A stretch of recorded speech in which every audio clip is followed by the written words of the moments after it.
And today's guest on the Financial Planner Live podcast is Helen Lovett. She is the COO of Foster Denovo. And today we talk about the culture of a business and why it was so important that there is a clear career framework for everybody in the business, not just for the company, but for the shareholders and, of course, those all-important employees. We talk about AI, technology, and the future of financial planning and what Foster Denovo are doing about it. We talk about women in leadership roles and why we need more women in the profession. She shares everything about her career journey, all the exciting stuff that's happening at Foster Denovo, and even a little bit about consumer duty, what they've done around a client service proposition, which is receiving huge positive feedback. You're going to love this episode.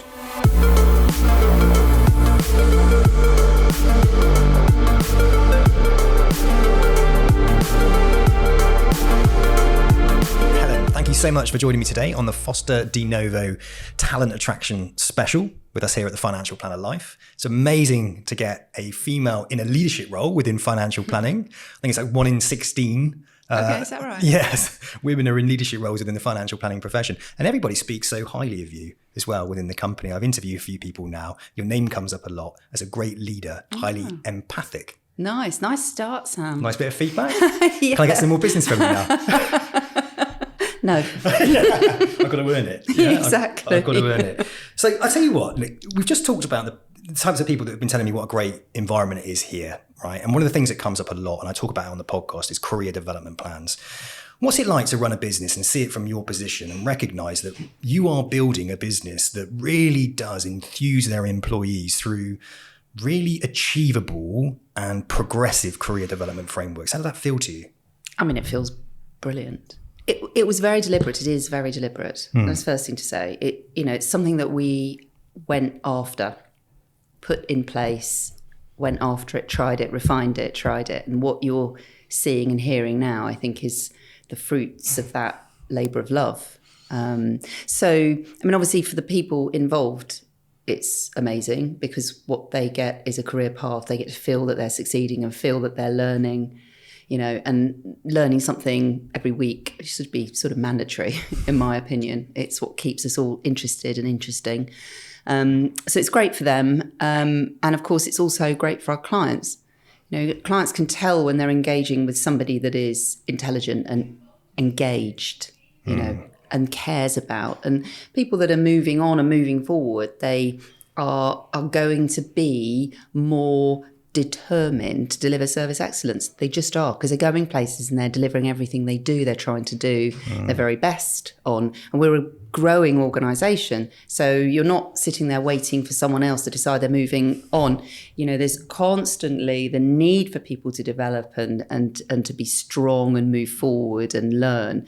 There's a kind of a need for it. So clients benefit because they're engaging with people like that. Of course, our partners benefit because there's nothing worse than working with people that aren't engaged. Some people say to me, well, why does it matter how engaged your people are? Have you ever tried working with someone that is not engaged? 100%. You quickly realise.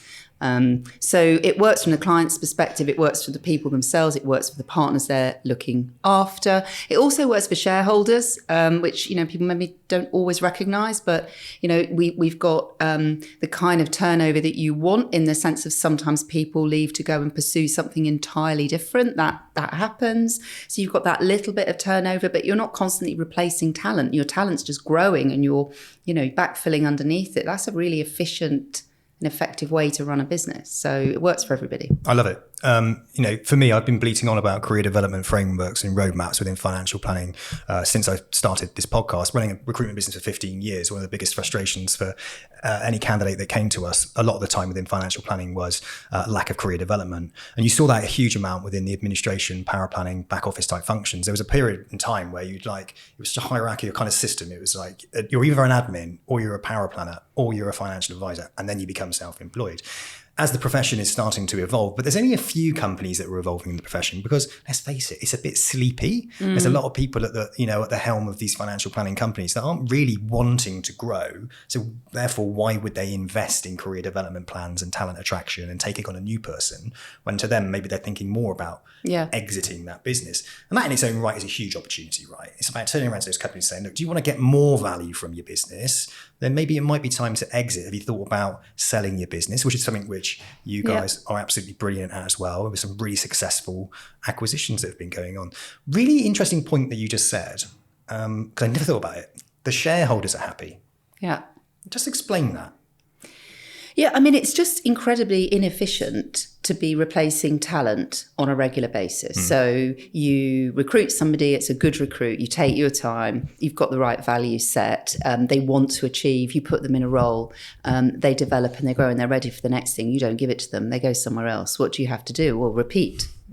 And that's just ineffective. It's not just unpleasant. You know, you form relationships with clients, relationships with partners, relationships with your peers, your friends, you know, your colleagues. So to be breaking that all the time, it really frustrates me when people think, just generally in business, not in Foster Denovo, but generally in business, the way to get on is to move companies. I recognise it can be like that. It isn't like that here. So it's just a more efficient way, it's a more effective way of building a business to grow the people in it that want to grow. Now, some people, they enjoy the work that they do, they want to come in, they want to do a fantastic job, and that's fine. To have people who come in with, you know, kind of a fire in their belly means that you are able to, you know, and you can satisfy that need for development.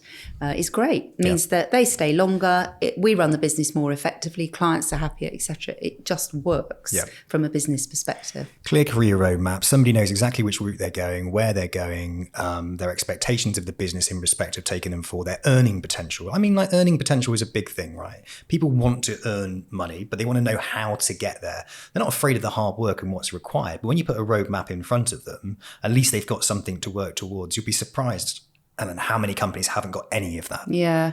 Any of it. And that to me is one of the things that I've hyper-focused on with some of our conversations here at Foster Denovo. Because you're doing it right, that's what people want. That's what I want people to hear. I want someone to walk into your business and with hard work and dedication and the right people around them that are recognizing the skill sets that they actually have. Because some of the good things you do as well is you don't just go, oh, you're an admin, so you're going to be a power planner next. You've got people moving from power planning into advice. They could be employed, they could be self-employed, they could be moving into a project management role. Yeah, I was going to say that for all that we've got paths, people will always find a way of inventing their own path, and that's cool. Yeah. So, and people will arrive here. I don't necessarily expect they'll arrive knowing what they want to do. And it's one of the challenges actually of hybrid working is that what you're trying to do is make sure that people are gaining the exposure to different roles and the exposure to different people, listening to the way that different people operate and learning from that. That's one of the things that can inspire direction, you know, rather than to join a company, do what you do and not really be able to experience or see where you might take your career. Yeah. So, yeah. I love that. Tell me what a COO does at Foster Denovo. So most of my time is spent ensuring that my senior team know what it is that we're trying to achieve. They're confident in what they need to do to achieve it. You know, it's mostly through other people that I'm doing what I do now.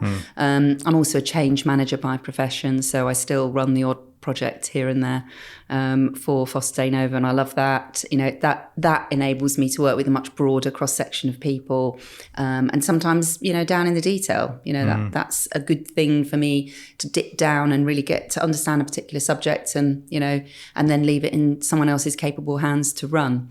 But I would say, you know, I don't know, probably 75% of my time is spent meeting with people and making sure that I know what they're thinking, that I know what they're dealing with, you know, where there might be barriers, so that I can build in some solutions and talk to other people about what the solutions might be.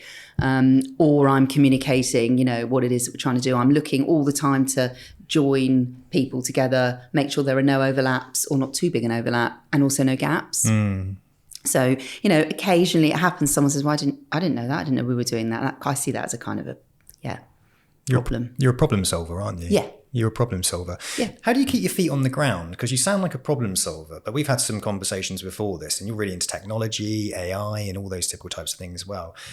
At a COO level, you're seeing the business as a whole. you know all the people that are doing all the things, but at the same time, you must have a kind of ambition inside of you to get to the level that you're at. How do you kind of keep your feet on the ground? Because I'm naturally a creative person, and I'm entering into a leadership role now where I have to do similar things to you and manage different stakeholders. And I chase things. I get really excited. I'm like a dopamine addict, you know, I can do this, I can do that. How do you keep your feet on the ground? What advice would you give to someone like me? You mean not to run too fast? Correct. Is that what you mean? Yeah. So I am always concerned with the people that are delivering for me. And so if I'm running too far ahead and I can feel that strain, that disconnect, you know, that's all very well for you to say, Helen, but I'm still doing that over there that you asked me to do last week. So it's the connection with your people. You know, if you're working in splendid isolation, I suppose you could get carried away. I can't because my team wouldn't let me. You know, the idea of getting too far ahead, it just doesn't even cross my mind because all the time I'm out checking. You know, I get loads of MI, so I can see where there might be issues. People talk to me. I sit in the open office, so I get a pretty good sense of how people are getting on. So, yeah, of course, part of my role is to lead us towards, 6 months ahead, 2 years ahead. But the connection I have with my people means that that's only at a pace that they're going to keep up. Every now and again, we'll go and, we've got one coming up, actually. We'll spend a day looking a bit further ahead as a team to make sure we're all inspired. But the important thing is to look back at how you get from where you are to there rather than imagine, there's a magic weekend. you sort of turn up and it's all done. I like what you said there, actually. It's like dedicating, when people say like, give yourself time to be anxious during the day. Dedicate some time. You can say, right, I can be a bit anxious at this part of the day. I can worry a bit, like a worry hour or something like that. I suppose when it comes to creativity and pushing forward and developing things, it's the same thing that you just said there. It's like having a day where you can sit down and be a bit like, well, what could we do differently? What could we do to push forward? What new thinking could we bring to the table? You kind of give people permission just for the moment to put today aside and say, well, hang on a minute. So we're now 2 years on, write the headline. How many of us are there? What are we achieving? What are our clients saying? How many offices have we got?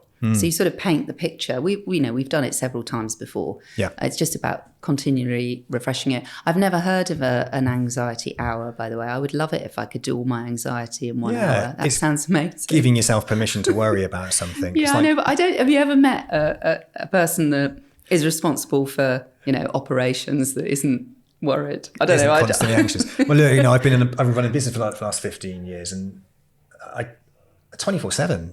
It's 24/7 on my mind all the time. I'm always thinking about it. I've had to really learn to understand and develop boundaries.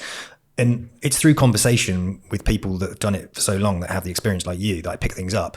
That, what you just said about having that day, I'm already, my mind's going, that's an amazing idea. Like, I'm definitely going to do that. What I've been doing recently is breaking down things into threes. So like, okay, so Sam, you've got how much stuff that you want to do? And I've got like 20 things. Right, okay, but what's urgent and important, the old urgent and important matrix, and 1, 2, 3. So what has to be done now? What can be done later? What's for some other time?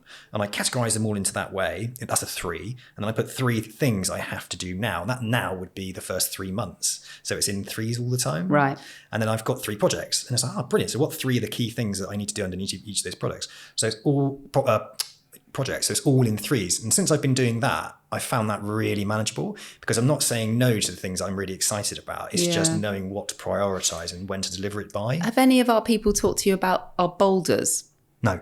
So our analogy for what you've just described, we have boulders. So if you imagine a bucket and you've got some boulders, some pebbles and some sand to put in, if you put the sand in first and then the pebbles, the boulders won't fit. But if you put the boulders in first, you can put the pebbles around and the sand will just fill in the gaps.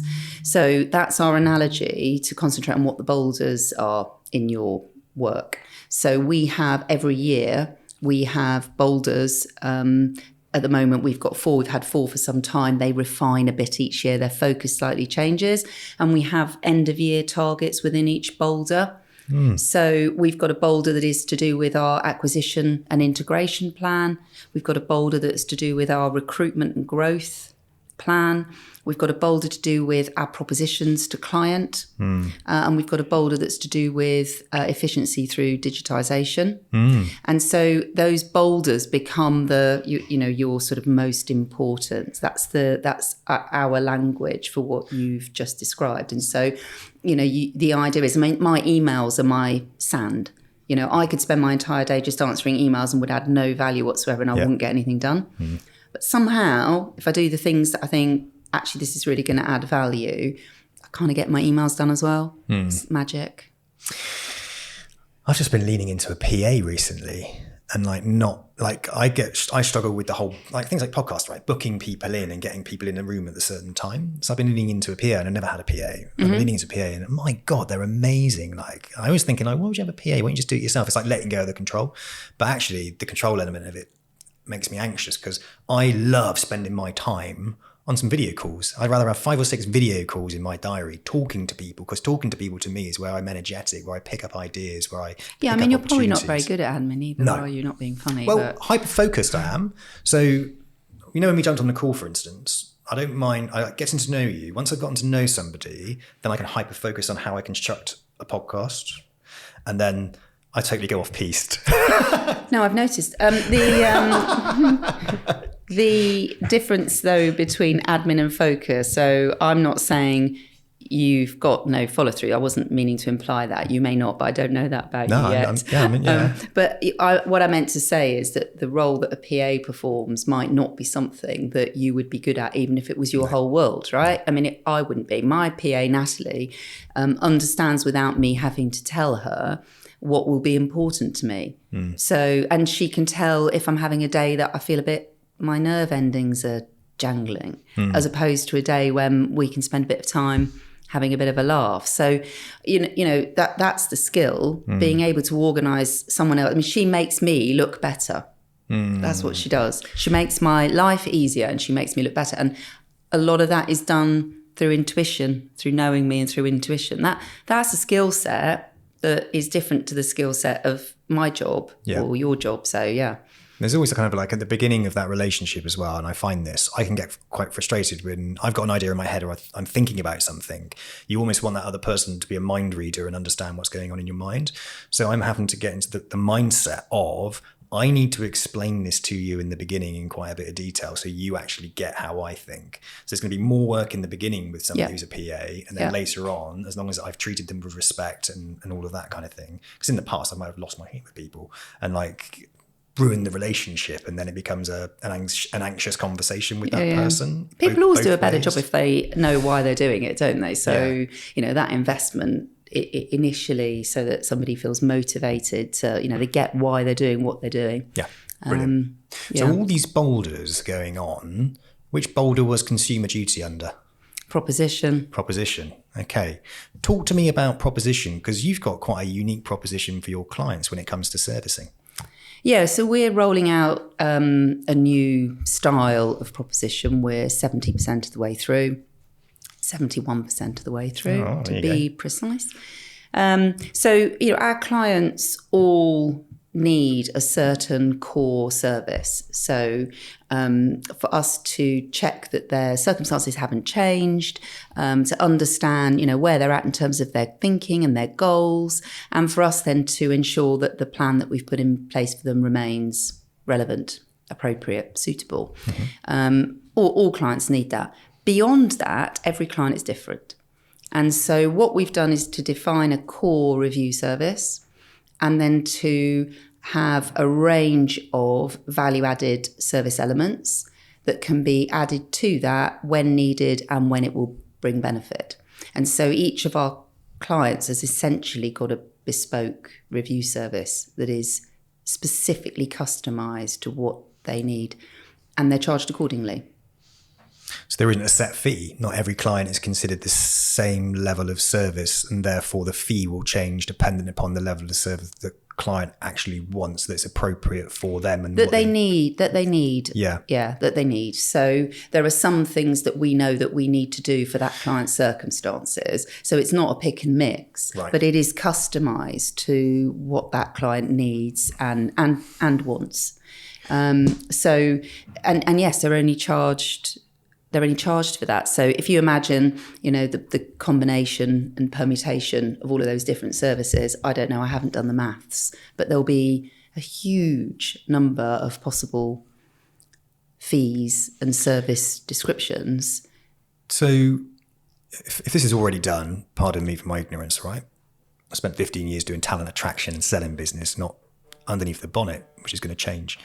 Does that mean then, from a consumer duty perspective, that you have to evidence the fees that you're charging the clients based on the level of service that you're providing? So are you kind of ahead of the game in respect of this? Or do you think down the line they're going to turn around and say, why are you charging that much money? Can you evidence it? And then you can turn around and go, well, actually, we've got some evidence. Is this part of it? I think I'm ahead of the game, but let's not jinx it, right? The client sees the list of services that we've felt appropriate that they would receive. Right.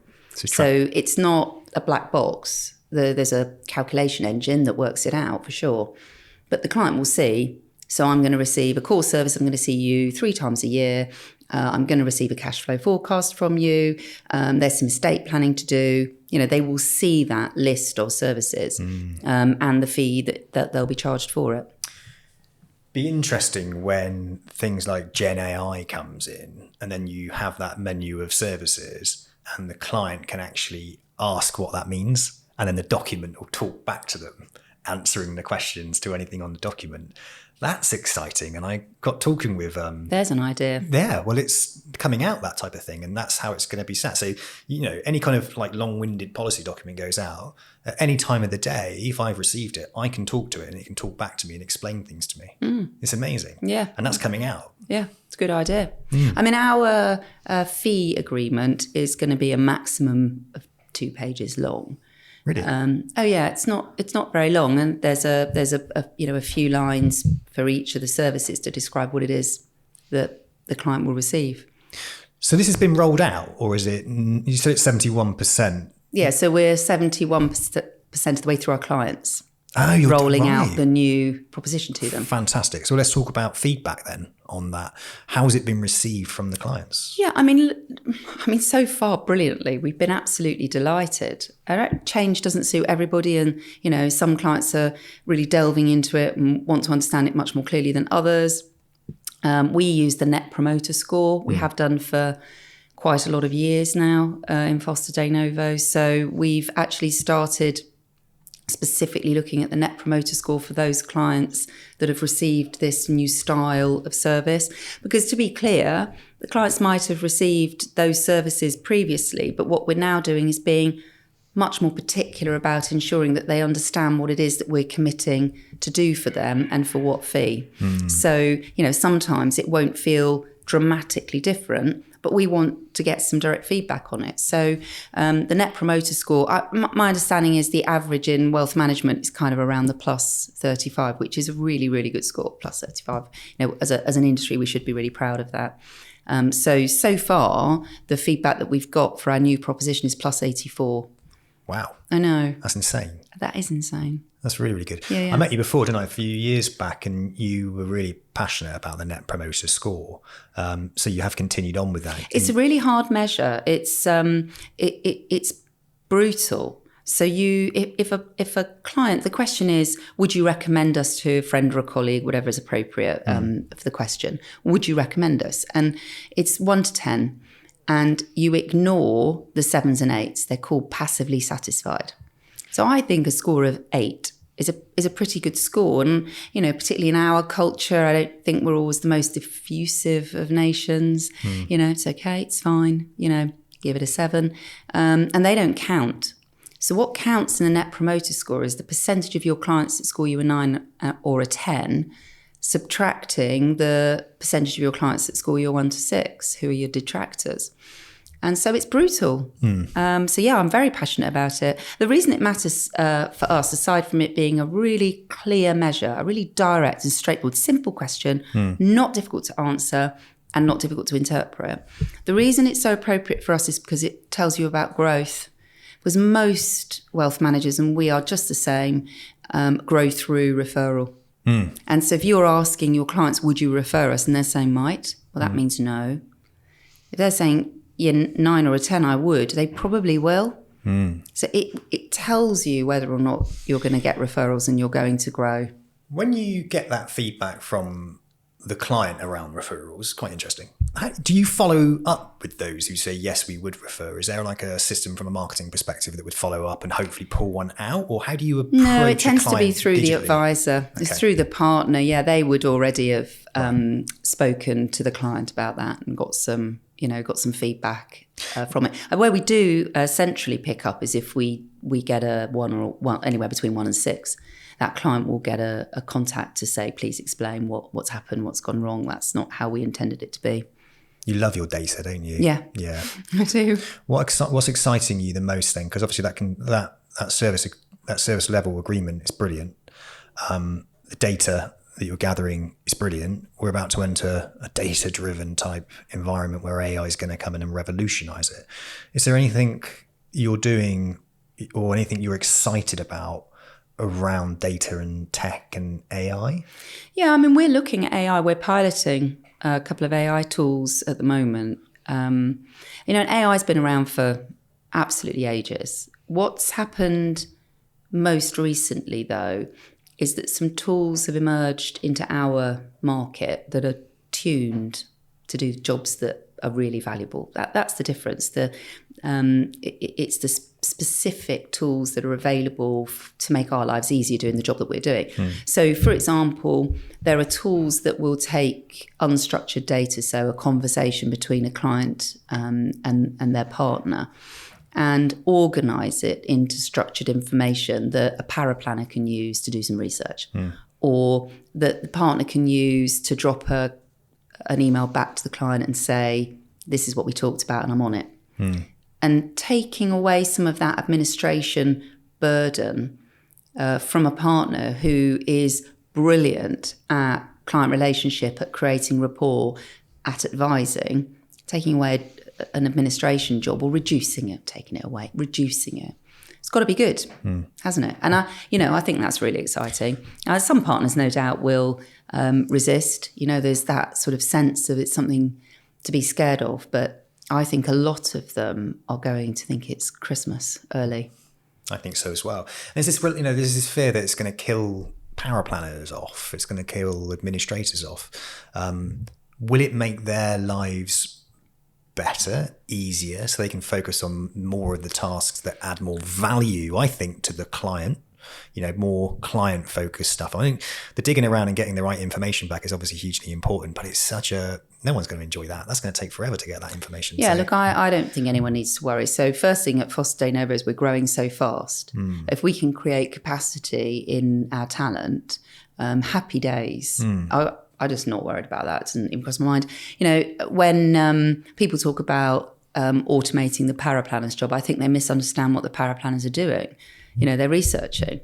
They're looking to work with the partner to create a solution for a client. Now, yeah, sure, they've got to document it, and there might be some help in documenting some soft facts, for example, that to us, the paraplanner needs to understand the soft facts, but they're not the ones collecting it. So that's not really cutting out a job. It might make it easier to do some record keeping. Brilliant. But what's really the value add of a paraplanner is understanding from the partner what the client needs are and looking at options, putting a recommendation together. That's the value add, not the writing a report. No, absolutely. And that's the thing, free them up to do that. Yeah. There we go. I think I'm on board with that. I spoke with a Veni. I'm not promoting them, by the way, but I did speak with them, and they went through their proposition, which I thought was really good. I think you've seen it as well, I think. What came up for me that I found really interesting was around training and development, and also the recognition of vulnerable clients. So if you were to do like a video call with a client, that you can pick up on certain body language and things that they're saying, questions they might be avoiding, their eyes moving around. And it could pick up things like financial vulnerability or manipulation. And I thought that was really cool, because it's another layer of protection for a client that is vulnerable, which I think is pretty amazing. What I also loved about that machine learning element, and as we all service more people through video, is that it's picking up training and development opportunities. So what went well, it scores you on what you said, how you said it, how you structured it. And not only that, repackages everything you said, gives it back to you with some points, etc. So that's only going to be connecting in with compliance, isn't it? That's only going to be adding another level of safety and security for the consumers that are out there, and an ability for somebody to improve upon the things that they might not see because they're just doing them in autopilot. Yeah, I think that it will allow us to prioritize where we spend our time. So it will help us to see where the areas are that we should focus on, whether that be in training, as you say, whether it's in compliance monitoring. There's been technology around for a long, long time. Speech analytics is actually quite old technology now. Businesses have been using speech analytics to identify, potential complaints for a long time. Most good call centres will have been employing that technology for, 15, 20 years. But the interfaces that are available now in real time to flag, potentially while you're speaking. And I don't know. We don't have a call center environment here. We're talking about, a one-to-one or one-to-two relationship that's really a deep relationship. So for me, I think that, and Aveni is an example of this, that ability to collect more data and for the technology to be intelligent enough to give you some insights from it. That's new and that's different, and that should mean we can prioritise our time in the right place, which, as you say, is to the benefit of the consumer. That's brilliant. I about 4 years ago, there was an app that came out. It was a coaching app called Claro. I think it was Claro Wellbeing, Claro, and it was a wellbeing proposition that came out. So coaching, like wellbeing proposition, not financial planning, coaching. It closed. It raised a lot of money. They had a go at it, C to C, and then had a go at B to B. But unfortunately, the business had to close, right? But they ended on B to B. And you're a business that's got the employee benefit side, which I think is powerful. Absolutely powerful. Because if there's any well-being, access to if there's any platform where you can advise on financial well-being to have a really positive impact for everybody involved, I think it is businesses. And in that space, are you doing anything? Yeah, we preeminent in that space. So in financial well-being, the critical part of it is to get people to take action. That's what you need to do. So all of our work with employers in this space is to do with understanding, showing people what the position that they're in is, which is a personal matter, but giving them the information so that they can come to that conclusion, and helping them to take action, inspiring them and motivating them, showing them a path. Let's not just hold the scorecard up, 3 out of 10, move along. 3 out of 10, we can get you to 6 by doing this. How would that be? How would it be if I could show you a way that in 5 years' time, you'll be on track?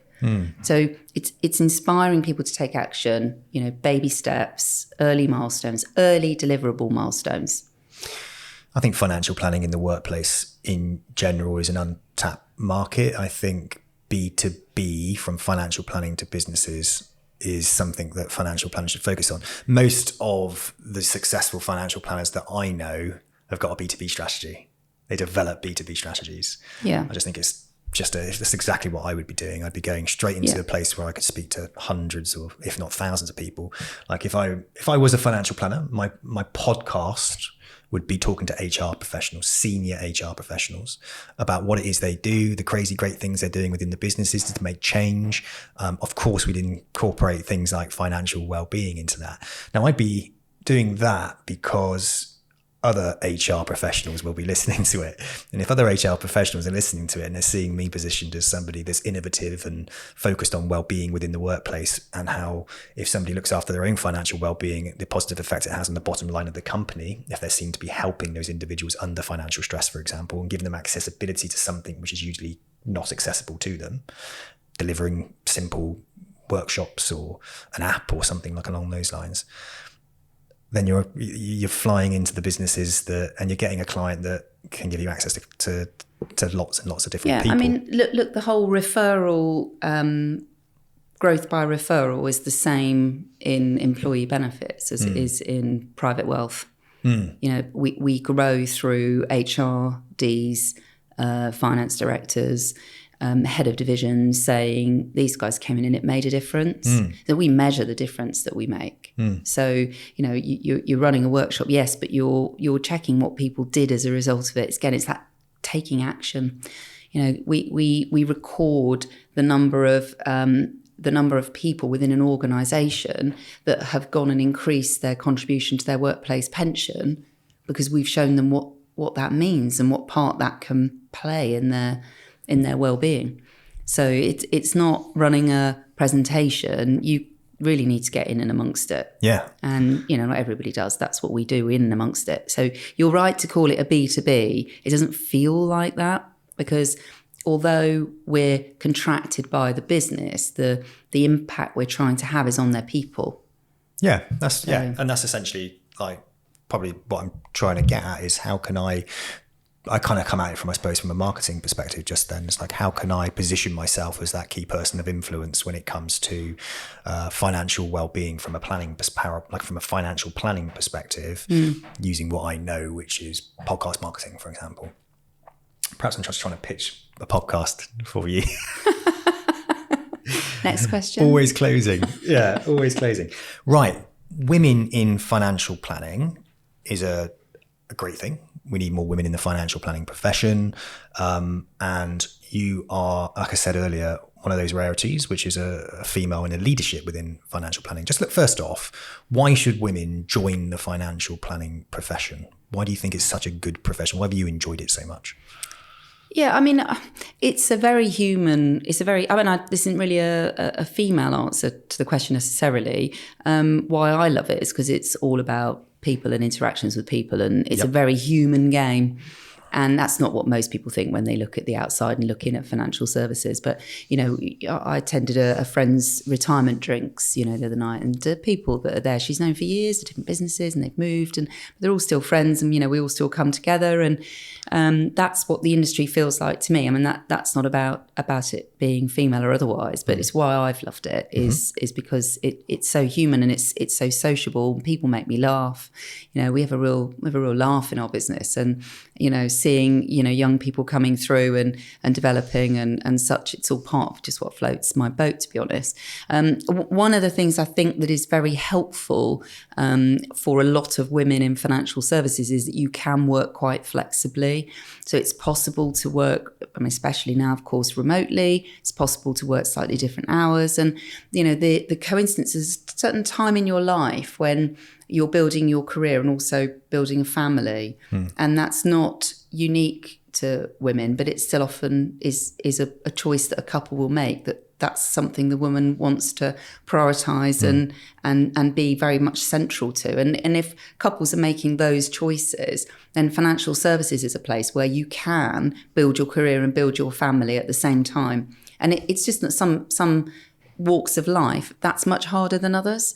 So I think you're beginning to see that come through. Obviously, it takes a long time for, you know, a person, you know, if they're in their, you know, 20s and 30s now, to have the experience and the know-how to go and, you know, be a board director, for example. So it's going to take some time, I think, for some of those flexible working patterns that are now so readily understood as being a good idea to really show, you know, get to the place where, you know, half of the board of directors of the large companies are female. But I think we're probably on the right track. And the other thing is I think it's expected now that a person would call out inequality. You know, you don't have to be quite as brave. Now, I know that's not true of every organisation. It's very true here. I hope it's very true here. People are not shy in coming forward if something doesn't look right in any way, shape or form. People will tell me what they think or tell somebody what they think. And I recognise it's not like that in every business. I do think, though, that in general, the world has made it easier in general, to have those conversations. So that will even its way out. It will trickle through. At FD, we've got slightly more than half of our leadership team. So kind of the people reporting into the board are women. That's fantastic. So that's huge. Yeah. In respect of financial services. It is. That's massive. Why do you think so many women are working in the power planner roles then? Because it's like 3/4, they reckon, of power planners are female. Why are more women in? Because to me, that looks like an area we can, if they want to, of course, retrain them up into becoming financial planners and reducing that gap there we've got with male and female in the financial planner side. I think, I could be wrong about this, but I think that it's been accepted for longer that power planners can be more remote, that they can work from home and work different hours. I think it was for some time considered to be, in a quiet room, doing some, thinking, some research, some deep work with, best without distractions. So it didn't maybe require the same level of intervention day in, day out, or hour in, hour out. So maybe that played to the flexibility earlier than other roles did. I mean, it probably makes sense. COVID has obviously what's changed the norm, and it will just be a long time, I think, before. But I remember when, our head of people and culture, Louise, when she started at Foster Denovo and she started sort of getting to understand how our people work, she said to me, we've got an awful lot of part-timers, an awful lot of slightly different hours working. So already when she joined, that was a long time ago, we were already on that path. So maybe, we're a little bit further ahead in terms of the impact of that, it's allowing women to build their families and their careers at the same time, rather than to say, well, for a period of time, I'm going to go focus on that and then I'll be able to throw myself back into it. That's not how I've looked at life. You multitask. I think it's also to do with attraction. So more women in leadership roles coming on podcasts like this and talking about their careers, and more women will see that and think, well, I would like to do that. I'd like to do that job. Little girls or girls will want to look up and see women in different positions doing different, not just traditionally what women would do. So I think more women in leadership roles out there, marketing, talking and sharing what it's like to work within the financial planning profession, not just because you're female, but because you love it and it's a great profession for everybody. Yeah. And that's the key, isn't it? Yeah. I've got, so I set up the Financial Planner Life Academy, and predominantly in there, we've got a good mix. I can't tell you exactly what it is, but there's quite a lot of females in there. So I talk to a lot of women who want to become financial planners, and they're really passionate and excited about it. They tend to be more focused on the niching down. So I had Kerry Griffith on my podcast this week, actually. That's what you think of this. Her niche is women divorcing multi-millionaire CEOs. That's her niche. That's very specific. It's very specific. And she follows the whole Dan Priestley key person of influence type model. It's something that I did with Financial Planner Life to be a key person of influence within the financial planning profession, because at the time I was a recruiter. And I just loved the niche that she's gone for. But I do tend to find when I have conversations with women, they tend to be more inclined to go down that niche and find it. And it does tend to be more geared towards women's solutions or events in women's lives where perhaps they're not represented as much as they would be, and where things might favour a male. Interesting. I've never been that clear. No. No. I mean, I didn't approach my career with an ambition to be, a woman in an influential job. It didn't occur to me to look at it. No, I never felt like that. What got you into financial services? Oh, I just accidentally fell into it. I've never been as clear. The lady you've spoken about, so has got a really clear idea about what she wants to do and why she wants to do it, right? And I'm still wondering. I fell into financial services in 1989, and I haven't left. So Yeah, I mean, it was just luck. And then, you pick up the vibe. And of course, the more that you get to know it and the more the history you've got and the relationships that you build and the networking that you've got, it does tend to, I think, once you're in it, you're in it. Yeah. I think it's a really exciting time for anybody joining the profession. I think it's going for a massive evolution, a shift. And I think we need loads of new people coming in at all different stages of their lives. So again, I think you guys are doing a fantastic job at Foster Denovo of making a career within financial planning accessible to everybody, because I've interviewed people that have come in without any experience and now they're working their way towards being a financial planner, and they're absolutely loving life and they're loving being in the environment that is a growth mindset. Yeah, and there aren't enough advisors in the UK, right? So, of course, it's a great place to be. I mean, why wouldn't you, join join an industry that is investing in itself? The market is growing. There's a strong demand for it. And, most people that I know that have spent their careers in financial services think it's a hoot. Yeah. I just think people just need to talk about it more. Yeah. This is what the whole point of this podcast is about. It's misunderstood. I think people 100%. Imagine that it's very dull and, very kind of analytical. And when I say to people, it's all about people, takes people by surprise. So, so I think it's a wonderful place to be. Good. Before we end this, what are you the most excited about over the next few years? What's really kind of getting you excited? I think it's the rate that we're growing, which gives us such a good opportunity to share in that success with our people and with an increasing number of people. So, we are a growing business, both in terms of the number of people that we have, the number of offices that we have, our profit, our revenue, our net promoter score. I mean, on every level, we are growing. It's really exciting because things change when we can reinvest into our business. I've said to people, I know sometimes, the challenges that it brings are significant. We have to work really hard. And we don't always get it right the first time, but, we keep going until we do. And businesses are only ever growing or shrinking. A business will not be staying the same. It doesn't happen.